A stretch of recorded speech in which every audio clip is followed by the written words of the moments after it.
E aí pessoal, tudo bem com vocês? Espero que estejam todos e todas bem na medida do possível. Professor Yuri aqui, de Geografia, do Brasil Escola. E hoje nós vamos nos aventurar aí, né, com uma temática da geopolítica que é extremamente complexa, extremamente densa. Então eu vou pedir que vocês tenham paciência, bastante atenção, que hoje nós vamos falar do Estado judeu chamado Israel e toda a complexidade que está no seu entorno em relação à forma como ele surgiu, tá? E também com as relações internacionais que Israel vem construindo no pós-Segunda Guerra Mundial para cá. Vou pedir para vocês curtirem, compartilharem, se inscreverem no canal, dar essa força pra gente.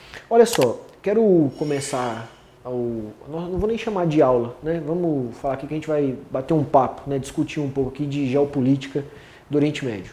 Antes de falar das características básicas de Israel, localização, algumas questões econômicas importantes, eu quero tentar puxar com vocês aqui na memória um evento de 2017, que talvez esteja mais fresco na cabeça de vocês, para quem acompanha o noticiário, e eu vou usar esse evento para nortear aqui a nossa discussão, beleza? Que foi quando o ex-presidente dos Estados Unidos, Donald Trump, uma figura controversa, né, com discursos problemáticos em vários sentidos, o Trump tomou uma decisão, vamos chamar de uma decisão bilateral, porque levou em consideração só os Estados Unidos e Israel, tá, de transferir a embaixada dos Estados Unidos. Beleza? Eu quero começar a aula falando disso. A capital de Israel, que é reconhecida internacionalmente, é Tel Aviv, tá? E aí, como vocês sabem, imagino eu que vocês sabem, as embaixadas de outros países, elas sempre ficam na capital de determinado país. Então, as embaixadas de outros países, aqui no Brasil, elas estão em Brasília, correto? E aí o Donald Trump decidiu que ele ia transferir a embaixada de Tel Aviv para Jerusalém.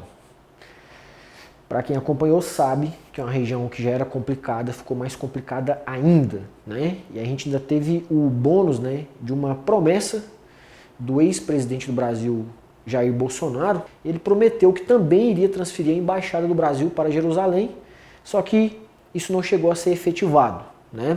Mas o Netanyahu, Benjamin Netanyahu, né, que o pessoal chama de Bibi Netanyahu, que é o atual primeiro-ministro de Israel. Israel é um país de estrutura parlamentar. Ele chegou a dar declarações de que iria se reunir com o Bolsonaro para falar justamente sobre isso. Então perceba, eu estou te dando esse panorama para você entender o tamanho do problema, como que a região é delicada e como que isso nos afeta de modo geral, né? Esse aspecto de eventos em cadeia. Israel é um país do Oriente Médio. O Oriente Médio é uma região da Ásia, tá? Uma região, às vezes o pessoal tem um problema, né, com o Oriente Médio. Eu sempre tomo muito cuidado quando eu vou falar dessa aula, para não ficar parecendo que esse conflito é um conflito do Oriente Médio. O Oriente Médio são vários países, né? Irã, Arábia Saudita, Kuwait, Bahrein, tá?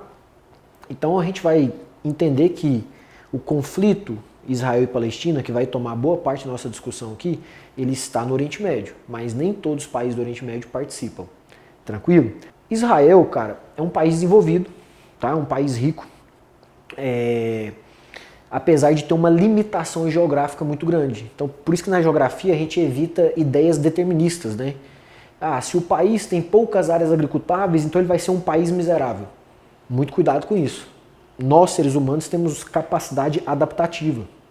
Japão funciona muito bem e é um país com limitação geográfica. E nós temos Israel, certo? Que não tem tantas áreas agricultáveis, mas as áreas agricultáveis que tem são fortes produtoras, né, de culturas cítricas, de cítricos, de modo geral, tá?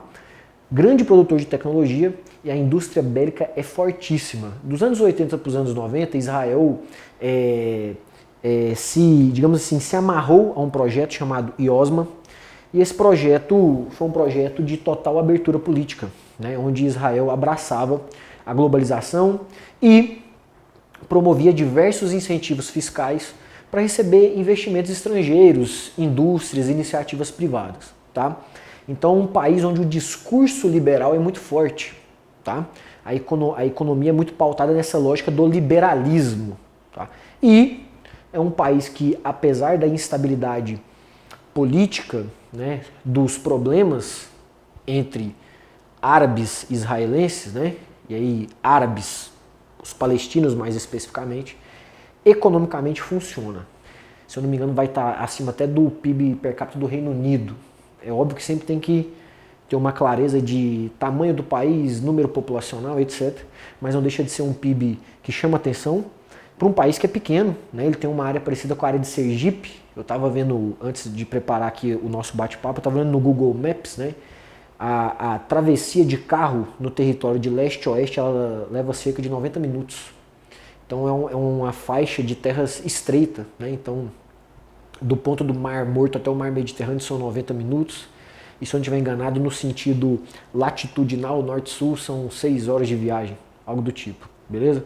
Dê uma olhada só por curiosidade para a gente ter uma noção, que é uma área pequena, a extensão territorial dela, certo? Para a gente falar especificamente dos problemas, né, que vão estar ligados à região, a gente tem que falar da origem, né, dos povos, né, das duas etnias, digamos assim, que estão diretamente ligadas ao conflito, né? Os judeus, os israelenses, que seguem o judaísmo, e os palestinos, que seguem o islamismo, né, de modo geral. Primeira coisa, Oriente Médio, eu tenho uma questão geográfica que a gente tem que falar. É o berço de 3 religiões. Então, o que você vai imaginar? Nós aqui do Brasil, país ocidental, a gente trabalha muito a ideia de Estado laico, né? Uma separação entre o Estado e a religião, onde as pessoas têm liberdade religiosa.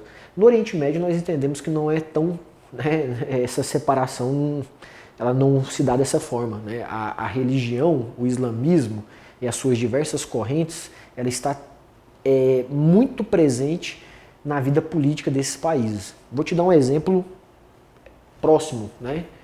A gente acompanhou aí o Joe Biden promovendo a retirada das últimas tropas do Afeganistão. Vou usar o Afeganistão como exemplo, tá? Que é um país à parte. O Joe Biden tirou as tropas dos Estados Unidos depois de anos de ocupação, que começou lá no 11 de setembro. Os Estados Unidos gastou uma grana com isso.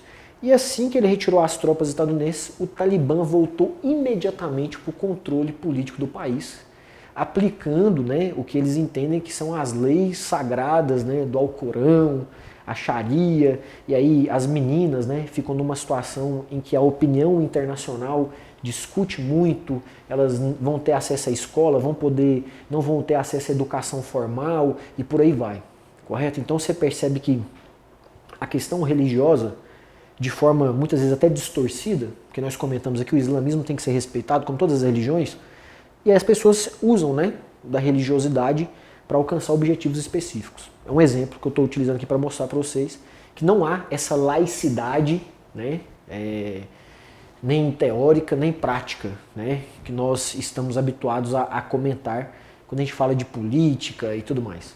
Beleza, então olha só, a gente tem que utilizar aqui alguns registros religiosos, que são os livros sagrados, né? Então, a região Oriente Médio é o berço de 3 religiões: cristianismo, islamismo e judaísmo, tá? E aí eu já quero que você vá pensando em Jerusalém, né? Como que geograficamente isso é complicado. Porque se as 3 religiões nasceram ali, houve um contato geográfico entre elas. Então, o que é sagrado para um, vai ser para as outras 2. E é esse o problema. Se fosse sagrado só para um, né, mas são para as 3. Quando a gente pega Jerusalém, por exemplo, é uma cidade que tem uma importância simbólica, né? Se você lembrar aí, a questão das cruzadas, né?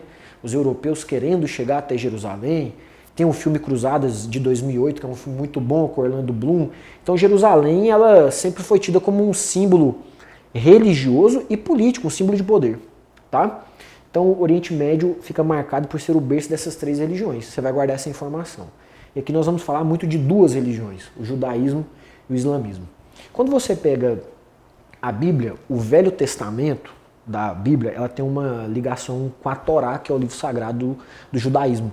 As passagens são semelhantes em alguns sentidos, né? Algumas ideias se encontram ali. E o que ocorre? Tem a figura de Abraão, né? E o Abraão, ele é descendente de Sem, né? Por isso que o judeu é um semita, porque ele descende de Sem. Vou ter Abraão, que é um descendente de Sem, que é uma figura que se destaca na Bíblia, né, por ter tido alguns encontros com Deus, né, algumas revelações, algumas conversas, onde Deus prometia a ele que ele seria um homem prolífico, né, que teria descendentes, terras, né, e etc.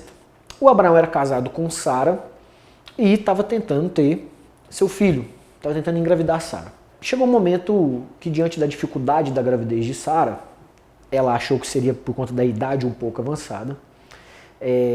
Sara, vou utilizar o termo aqui mais atual, né? Como se ela tivesse dado um vale night para o Abraão. Eles tinham lá uma serva, né, que vai funcionar como uma concubina de Abraão.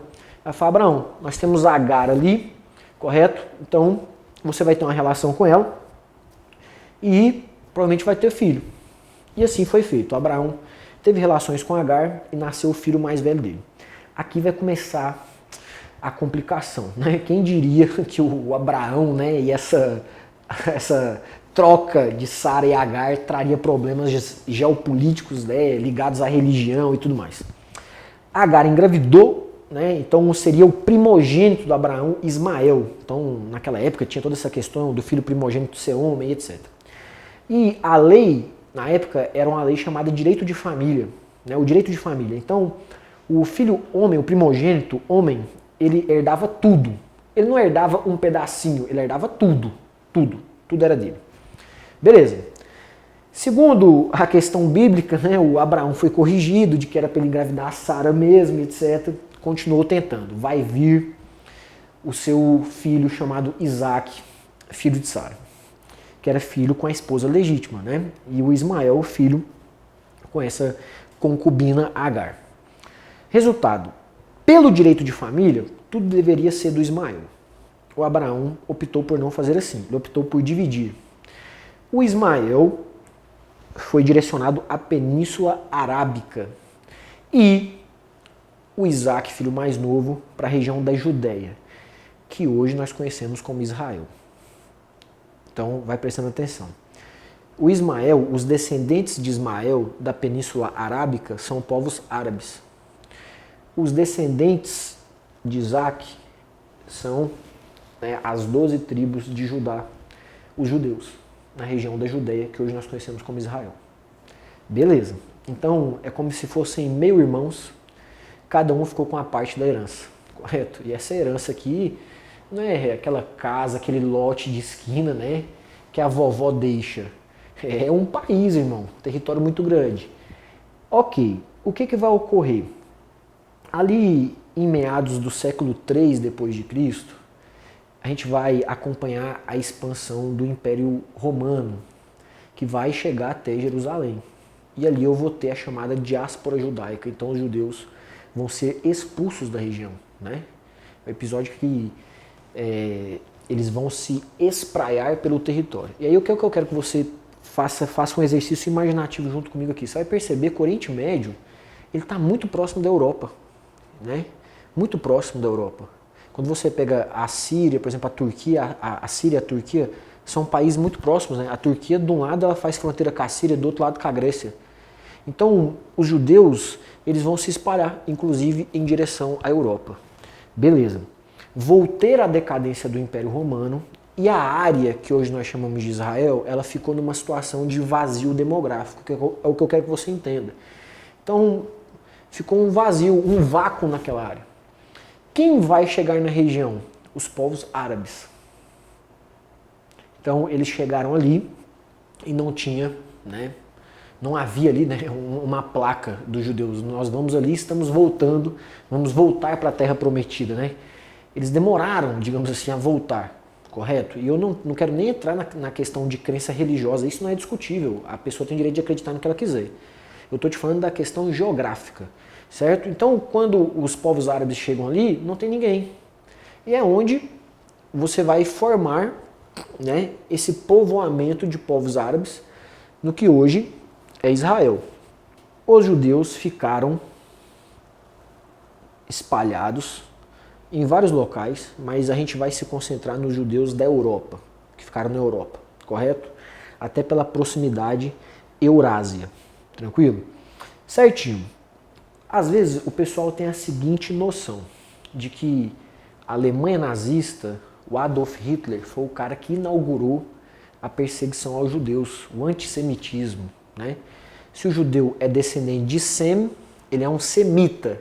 Então o antissemitismo é a perseguição ao judeu, é o ódio ao judeu. O pessoal tem essa impressão às vezes de que o Hitler teria sido o cara que veio com a ideia do antissemitismo. Não foi, cara. Perceba uma coisa, eu tenho 3 conceitos que na geografia são muito importantes. Conceito de Estado, Nação e Território. Quero trocar uma ideia aqui com vocês. Território é uma das categorias de análise da geografia. A geografia é uma ciência que estuda o espaço geográfico. O espaço geográfico é aquele que foi construído e alterado pelo homem. Dentro dela eu tenho 4 categorias. Paisagem, lugar, região, território. Território é uma área delimitada por fronteira, geralmente, quando a gente fala de país, né? Porque nem sempre o território é um país, ele pode ser outras coisas. Mas, falando de país, é uma área delimitada por fronteira que está sob poder ou domínio de algo, alguém, alguma instituição, geralmente um Estado. Certo? Beleza. O Estado, quando eu falo de Estado, eu percebo que alguns alunos meus têm uma dificuldade, né? Porque é uma coisa muito abstrata. Mas de fato o Estado são instituições. Instituições que vão regulamentar esse território. E as pessoas que estão ali dentro, a nação vai estar sob a tutela desse Estado. Então essas instituições do Estado têm que garantir a essas pessoas seus direitos e seus deveres, que é onde vem a noção de cidadão. Então perceba, os judeus foram expulsos do seu território, então eles se tornaram uma nação sem Estado. É daí que vem o termo Estado-nação. Geralmente quando aparece junto a palavra, os 2 termos aparecem um ligado ao outro, Estado-nação, é justamente isso. Eu tenho um Estado que representa uma nação. Se os judeus ficaram sem território, que é o que aconteceu com eles, né? Eles foram expulsos, a diáspora judaica, como é que eles vão ter Estado? Não tem como. Eu preciso ter um território para ter um Estado que vai legislar sobre esse território. Se eu fiquei sem território, eu não tenho Estado. Então eu não tenho instituições que estariam, teoricamente, né, me representando. É o que vai acontecer com os judeus. Se tornaram uma nação sem Estado. Correto? Que te coloca numa situação de fragilidade extrema. Então os judeus já eram perseguidos na Europa há muito tempo, pessoal. Eles se tornaram uma minoria étnica lá dentro, né? Eles eram diferentes. Porque perceba, quando eu falo dessa ideia de Estado, nação e território, é muito isso, né? Eu estou dentro de um território e eu estou desfrutando de certa qualidade de vida, correto? Eu e os meus iguais, a minha nação, o meu povo. Então eu olho em outro brasileiro e me reconheço nele, por diversos elementos, idioma, hábitos alimentares, religiosidade, seja lá o que for. Quando chega um diferente, né, surgem algumas ideias perigosas, né? Então, por exemplo, esse indivíduo diferente que está entrando no meu território, ele vai poder gozar dos mesmos direitos que eu gozo, dos mesmos privilégios. Aí parece até uma noção de privilégio, né, dentro desse processo. Isso é perigosíssimo, porque é daí que vem a xenofobia, é daí que vem um nacionalismo. A Europa, os países da Europa são muito marcados pelo nacionalismo, né?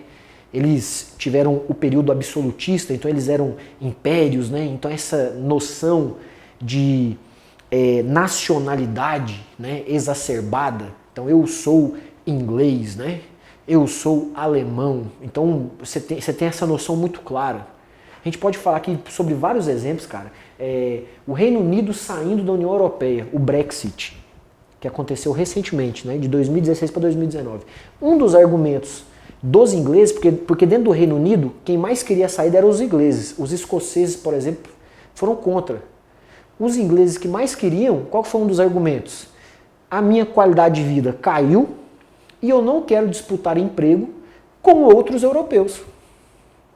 Olha para você ver o nível que nós chegamos, né? Porque se a crise econômica surge, vai ter crise moral, com certeza.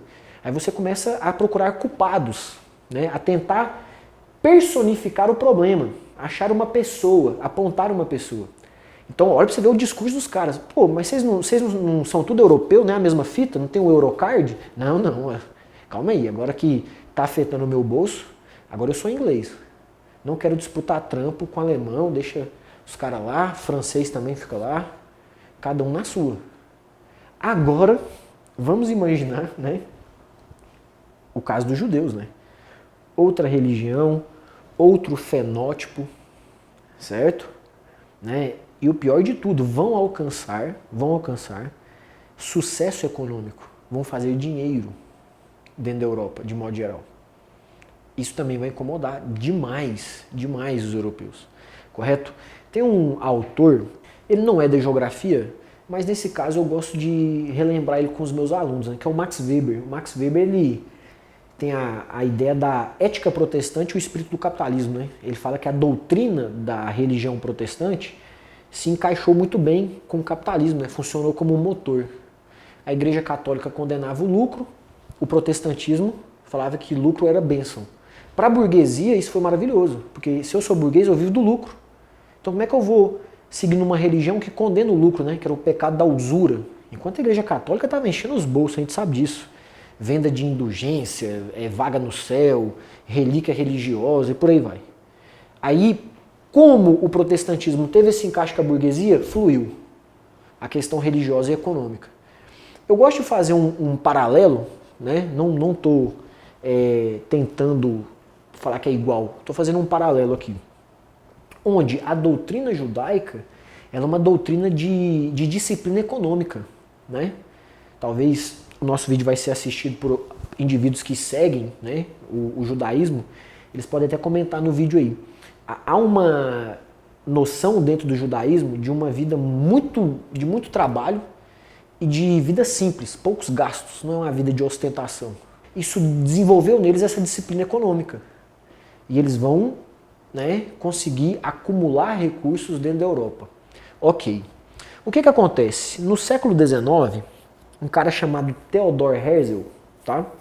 Esse cara era um jornalista judeu, e ele cobria, fazia cobertura jornalística, né, dentro de países da Europa. E o Theodor Herzl percebeu alguns casos onde os judeus estavam sendo prejudicados, né? Estavam sendo condenados por crimes com poucas provas, né? Ele estava percebendo uma certa perseguição aos judeus, né? Que é justamente essa ideia do antissemitismo. E o Theodor Herzl, ele vai escrever um livro chamado O Estado Judeu. Muita atenção, porque isso é importantíssimo para você que vai fazer vestibular, Enem, seja lá o que for. E para quem não vai também, para quem está aqui para trocar uma ideia com a gente. Nesse livro, ele defendia a ideia, justamente a ideia, né, da terra prometida, né, a terra que pertence aos judeus, correto? Que sempre pertenceu. E dentro do livro dele havia algumas possibilidades de lugar, né? Essa terra poderia ser na Argentina, poderia ser em Uganda, né, no continente africano, poderia ser numa região próxima à Rússia, ou onde era a Palestina. E eu vou falar era a Palestina. Eu não acredito mais numa Palestina enquanto Estado, enquanto território. Eu acredito nos palestinos, na resistência dos palestinos, que ainda tem alguns pedaços, né, de área no que hoje é Israel. Por isso que eu tenho um cuidado muito grande na hora de falar a Palestina, né? Porque são territórios em conflitos violentos, infelizmente. Quando o Theodor Herzl escreve esse livro se torna uma base ideológica do chamado sionismo. Sionismo, movimento ideológico de valorização judaica, certo? Onde a comunidade judaica vai, né, abraçar esse projeto. E era uma comunidade que tinha capital, certo? Tanto é que no século XIX, os judeus já passam a comprar terras na Palestina. Antes do Hitler, irmão, antes da Primeira Guerra, antes da Segunda Guerra Mundial. Antes. Palestina, país subdesenvolvido, muito ligado a atividades agropastoris, tá? Então eles já estavam comprando algumas áreas ali, né? Certo? Alguns assentamentos, né, judaicos. Belezinha. Ok. Então, durante o século XIX, vem o sionismo, esse projeto ideológico de valorização judaica que praticamente é antagônico ao antissemitismo crescente na Europa, ligado ao nacionalismo, né, que gerava esse preconceito, essa perseguição aos judeus. Chegamos na Primeira Guerra Mundial, né? As duas guerras mundiais elas merecem destaque aqui. Primeira Guerra Mundial, eu não vou entrar muito no mérito, né? Por que aconteceu a Primeira Guerra, por que aconteceu a Segunda Guerra, porque senão o nosso vídeo aqui vai ficar muito grande, muito cansativo. Mas na Primeira Guerra Mundial eu quero destacar um episódio, né? A questão do Império Otomano. O Império Otomano é um império que tomou uma proporção enorme, né, ali no contexto da Primeira Guerra Mundial e que, inclusive, né, cooptou, anexou a área onde hoje é Israel. E dentro do Império Otomano havia um mosaico cultural com várias etnias, correto? Que, inclusive, não queriam estar sob domínio do Império Otomano. No lado ocidental do conflito, nós tínhamos uma coalizão entre França e Inglaterra, que queriam, né, dissolver o Império Otomano. Vai ser feito um acordo chamado Sykes-Picot. A Primeira Guerra vai de 1914 a 1918. 1916 foi feito o acordo Sykes-Picot. Sykes, ministro da Inglaterra, Picot, ministro da França. Sykes-Picot. Onde foi feito, né, digamos assim, uma estratégia coletiva em que a colaboração interna, ou seja, os povos que tinham sido dominados pelo Império Otomano, caso eles colaborassem com a frente, né, Inglaterra e França, né, essa frente que foi encaixada ali nesse acordo, com o desmanche do Império Otomano, seriam criados estados-nações para esses povos, né? Então, os povos árabes, né, a Síria, os povos persas, né, que hoje estão no Irã. O Império Otomano foi dissolvido, desmanchado, e aí na região formaram-se protetorados, que é a lógica de colônia, né? É um outro nome para colônia, a lógica de protetorados. Protetorados da França e da Inglaterra. No nosso caso, o que vale a pena destacar? O território onde agora é Israel ficou sob controle da Inglaterra. Então era um protetorado da Inglaterra. A Inglaterra deixou claro, num documento chamado Declaração Balfour, né, que ela entendia a importância, seria muito bom, a criação de um Estado judeu. Só que nesse mesmo documento ela deixa claro, desde que os direitos, né, dos povos árabes da região não sejam desrespeitados. Só que até então nada foi implementado. Mas perceba, eu tinha um trânsito de judeus para a região da Palestina que vinha desde o século XIX, certo? Então esse documento de Declaração Balfour, depois os judeus vão utilizar esse documento amplamente, né, como uma promessa ligada ao acordo Sykes-Picot. Quando chega a Segunda Guerra Mundial, de 39 a 45, aí nós sabemos que o problema vai ficar muito mais grave, certo? Porque eu vou ter a ascensão do nazifascismo na Europa, né? Começando na Itália, com Benito Mussolini, uma figura extremamente desagradável, né? E o nazismo na Alemanha, do Adolf Hitler, e que foi amplamente apoiado pela burguesia da Alemanha, certo? Né? O Hitler, eu sempre falo, né? O Hitler é igual uma vaca em cima de uma árvore. Vaca não sobe em árvore. Alguém colocou essa vaca lá. Então quem colocou ela lá? É isso, certo? Houve um apoio civil, um apoio da sociedade civil ao regime nazista na Alemanha. A juventude alemã, né, que estava muito movimentada por um sentimento revanchista, tinha tomado um pau na guerra com a França, a guerra franco-prussiana, levou atraso na Primeira Guerra Mundial, então instalou-se esse espírito revanchista dentro da Alemanha, correto? E aí vai acontecer uma coisa que foi um verdadeiro presente, né, para o Hitler, que foi a crise de 29. A crise de 29 piorou a qualidade de vida, claro, a crise que começa nos Estados Unidos, o crash da Bolsa de Nova York, uma crise de superprodução, né, ligado também à lógica fordista, e afeta a Europa, né? A retração do capital, correto? Né? A mão de obra vai perder o seu poder de compra. E aí o Hitler vai ter uma chance de ouro de criticar esse Estado liberal que fazia tanto sucesso nos Estados Unidos, esse Estado que não interfere na economia, correto?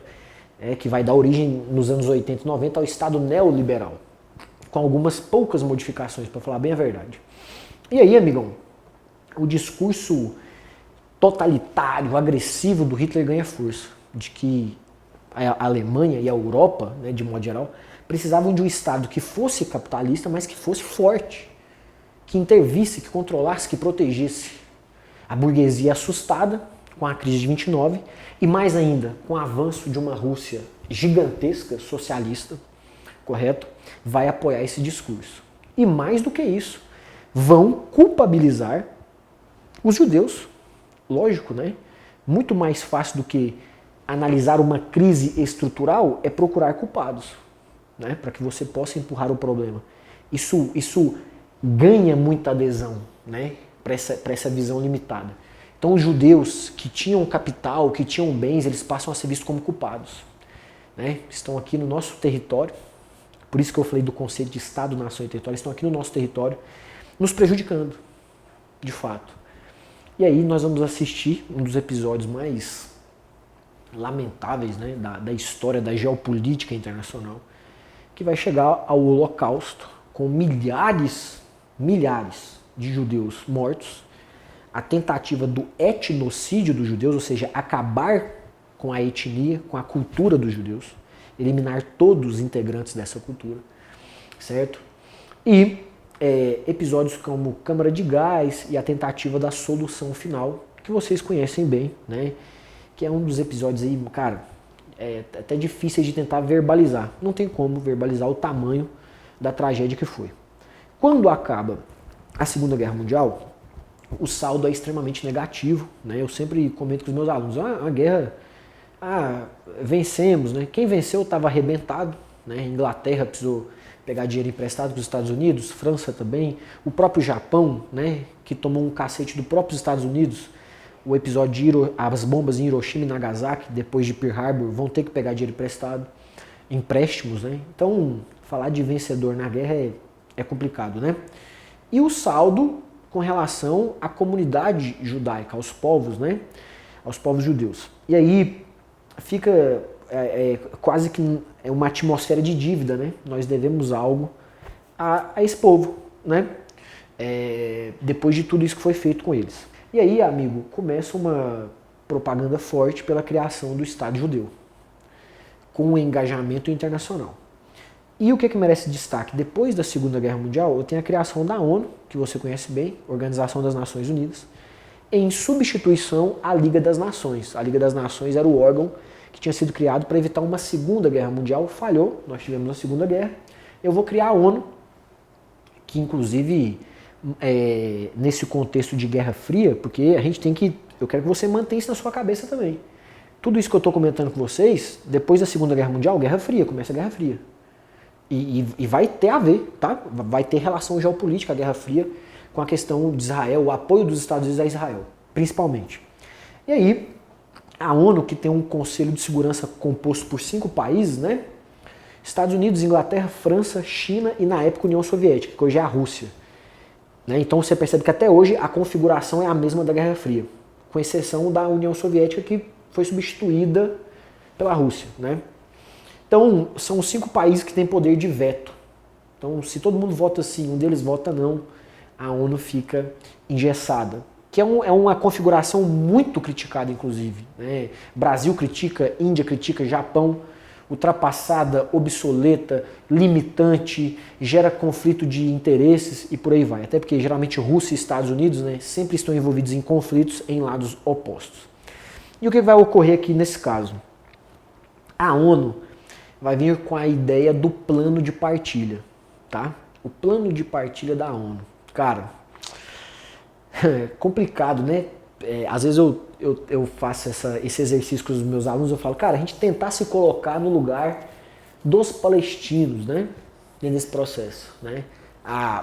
Os judeus vindo de uma tragédia enorme, sem precedentes, e os palestinos, num país que eles não invadiram, foi um processo de ocupação, correto? Estavam ali e a ONU vem com a ideia do plano de partilha. Então perceba, os palestinos iam ter que abrir mão de parte do seu território, e não era qualquer parte, era mais da metade do território. Primeiro porque eu já tinha judeus na região que vinham comprando terras, comentei com vocês aqui, vinham comprando terras há algum tempo, e porque a ONU entendia que os judeus eram maioria, contando os que estavam espalhados pelo mundo. É óbvio que isso não foi bem aceito pelos palestinos e pelos países vizinhos, né? Onde você tem o Líbano ao norte, né? A Síria ali mais a nordeste do território, correto? Aí você tem a Jordânia mais a leste do território e o Egito na porção mais sul, sudoeste do território. O plano de partilha foi aprovado? Foi aprovado, mas não foi implementado, justamente porque a opinião contrária foi muito forte, a resistência foi muito forte. E aí entra a intervenção forte dos Estados Unidos. Os Estados Unidos vai apoiar Israel e a criação de Israel, né, oficialmente falando, para que ele tivesse ali um território satélite, onde ele pudesse estar presente para evitar essa disseminação do socialismo. E assim vai ser feito, cara.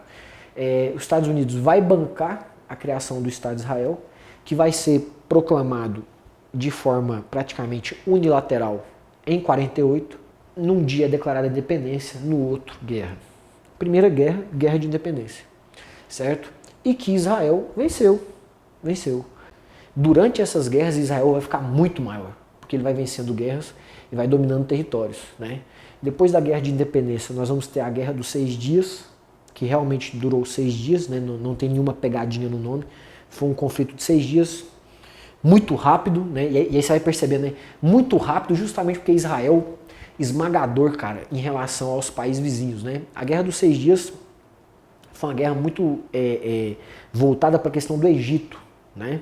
Na época, o presidente do Egito, um cara chamado Nasser, vai dar origem a um movimento chamado nasserismo. Ele era um cara muito carismático, politicamente falando, e ele vinha com uma ideia de um movimento pan-árabe, o pan-arabismo, de que os povos árabes, né, de modo geral, a gente falando de etnia, esses povos árabes do mundo árabe, com as suas diversas etnias ali, fossem se fortalecendo, fazendo uma junção econômica, política, aumentassem o diálogo entre eles para se fortalecer. Essas ideias foram ficando muito populares, né? E Israel foi ficando acuado, porque é um país, não vou nem falar que foi ficando acuado, foi se sentindo acuado, porque é um país que segue o judaísmo, outra religião, outra etnia. Então o nasserismo vai ser utilizado como justificativa para essa guerra. E aí o que eu quero que vocês entendam? Conforme ele foi ampliando a sua área, depois ele vai usando essas áreas como troca, moeda de troca para acordos de paz, que é o que vai ser feito com o Egito. Quando o Egito reconhece Israel, ele pega de volta o Sinai. E assim foi feito. E os palestinos vão ficando numa situação de abandono geopolítico, digamos assim, até porque Israel fortíssima dentro desse processo. E aí, a gente vai ter em 73 a guerra do Yom Kippur, né? Os países como Egito, Síria, né, que perderam territórios para Israel, vão atacá-lo novamente, vão fazer uma coalizão para atacá-lo, vai começar perdendo, né? Só que dentro de 2 semanas de conflito, Israel consegue se recuperar e vence novamente a guerra do Yom Kippur, o dia do perdão. Daí em diante, meu amigo, a gente vai assistir ao longo dos anos 70 e 80 uma série de acordos, né, entre alguns países do Oriente Médio e Israel. Então, ao longo dos anos 80, né, vão ter as negociações de Camp Davis, justamente tentando chegar a um senso comum entre Israel e Palestina. Não chegou-se num consenso, porque hoje o território é um território recortado, tá?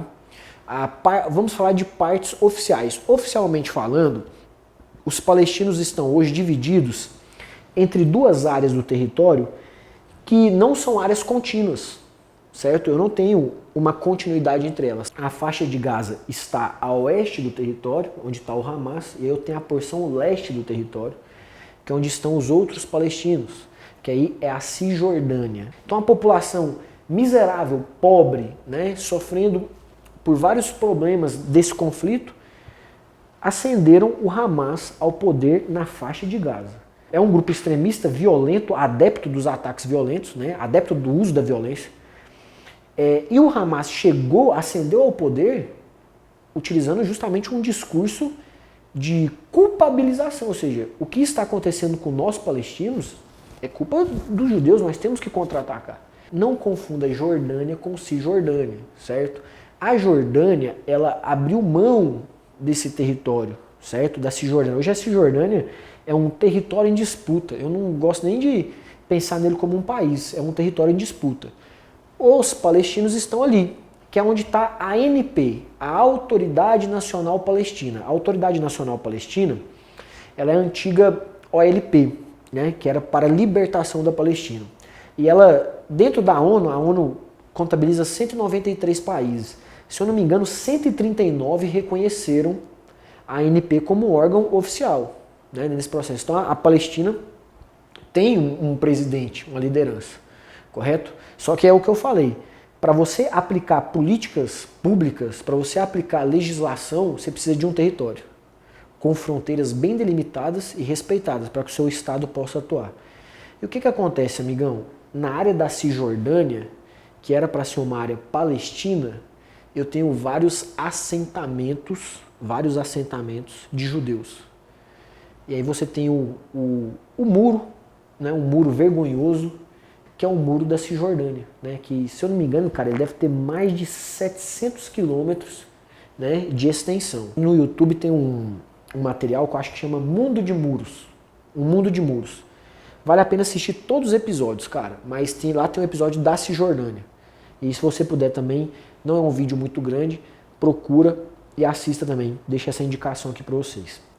A região da Cisjordânia, que foi se tornando uma área de refúgio dos palestinos, né, e que passou por ataques horrorosos na década de 80. O exército israelense massacrou a região, cara. Ao longo de 80, 81, 82, né?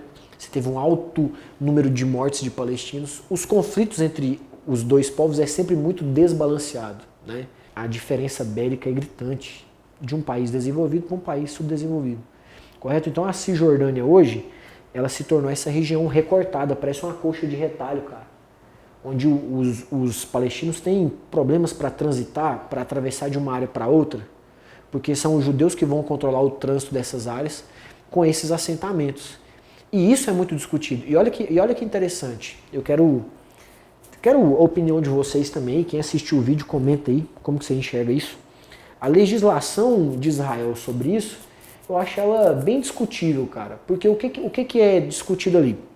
Os órgãos internacionais pedem, eles não reconhecem esses assentamentos.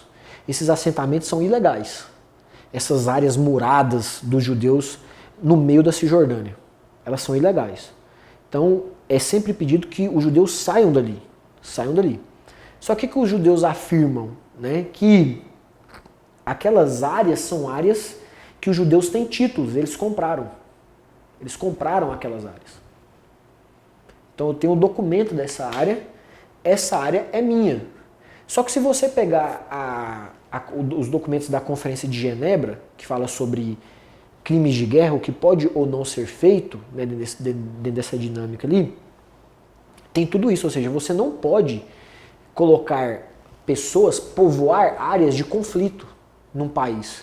E aí os judeus argumentam que a Cisjordânia não é um país, ela era uma área em litígio.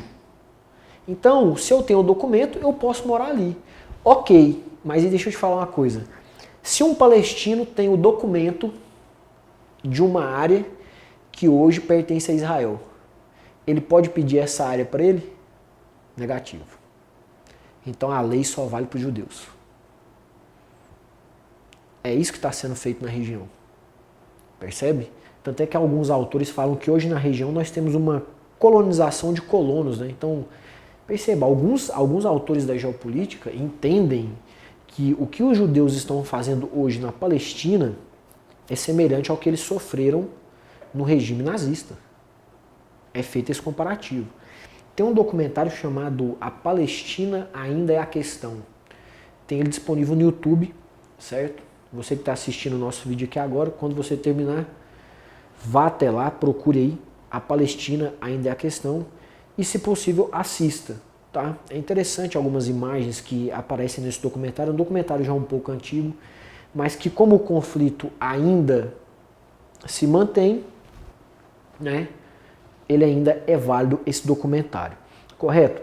A gente teve aí a reeleição, né, do Netanyahu, que foi um cara muito investigado por corrupção, né? 2016, 2017, chegou a ser substituído, é uma estrutura parlamentar, foi substituído por uma coalizão de indivíduos, né?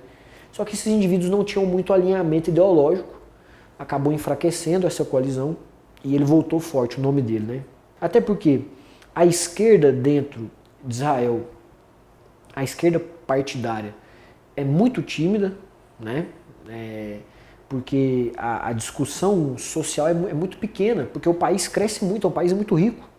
Então o discurso liberal é muito forte e o discurso da esquerda tem pouca adesão dentro do país. O discurso da esquerda é muito voltado para essa questão, né, de judeus, árabes, né, a nossa convivência, tal, como que isso vai ser feito. Então tem toda essa dinâmica ali. Então a esquerda é muito tímida dentro do parlamento, né, de Israel. A direita é muito mais forte. Mas o que aconteceu? Essa última eleição do Netanyahu, ok, foi eleito primeiro-ministro, só que aí é o parlamento, né? Então tem as cadeiras no parlamento. O partido que coloca mais cadeiras, ele tem mais poder de decisão, correto? Né? E tem um partido que vem se destacando ali e que ficou em terceiro lugar, eu acho que os caras pegaram 14 cadeiras, que é o partido Sionismo Político. Olha o termo, sionismo, né? Que é ligado ao Monte Sion, né? Os judeus que querem voltar para o Monte Sion, tem essa referência religiosa aí. E o partido Sionismo Político, ele é liderado por uma figura chamada Itamar Ben-Gvir. E aí o Itamar Ben-Gvir é uma figura meio marginal, meio mal vista ali, só que esse cara veio ganhando força, com um discurso de expulsão de árabes desleais, né? Ele chama de árabes desleais, então ele quer árabes que sejam a favor do Estado judeu. Né? Então, árabes desleais devem ser expulsos e devemos dar carta branca para os nossos militares em zonas de conflito. Né? Então, se eles mataram palestinos, se justifica pelo conflito. Eu não preciso nem falar o quanto esse discurso é perigoso. E o partido desse cara abocanhou 14 cadeiras dentro do parlamento. Num período de 3 anos, foram 5 eleições em Israel, ou seja, há uma instabilidade política nesse parlamento. Então, provavelmente, nos próximos anos, nós vamos assistir o Netanyahu tendo que fazer acordos com o partido Sionismo Político, para que ele possa ter uma coalizão forte dentro do parlamento. E quem sabe, né, nós vamos assistir esse Itamar Ben-Gvir barganhando cargos em altos ministérios, né? Eu não preciso nem falar do perigo disso, né? Um cara com esse discurso ascender ao poder político dentro de Israel, numa zona que já é uma zona muito delicada. Então, são coisas que nós vamos ter que acompanhar aí nos próximos capítulos do conflito, correto?